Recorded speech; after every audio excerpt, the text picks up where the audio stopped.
buongiorno, dall'ospedale di Cividale siamo in compagnia del direttore generale dell'azienda sanitaria universitaria, dottor Massimo Braganti, che oggi è in visita alla struttura e nello specifico al reparto di medicina.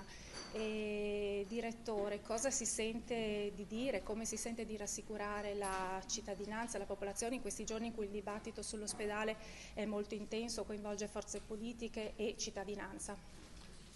Allora, intanto tengo ad assicurare tutti quanti che l'obiettivo che abbiamo è quello non di depotenziare, come ho letto sulla stampa, la struttura, anzi per me deve diventare una risorsa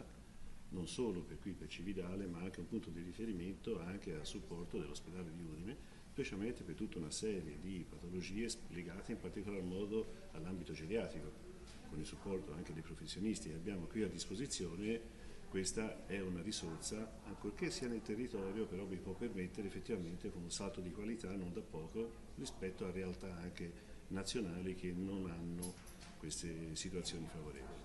Dal punto di vista di strutture, al di là di quello che è un'indicazione della riforma, praticamente nei ragionamenti che stiamo facendo sono con un sostanziale mantenimento dei posti che erano previsti, anzi forse per alcune attività vediamo anche di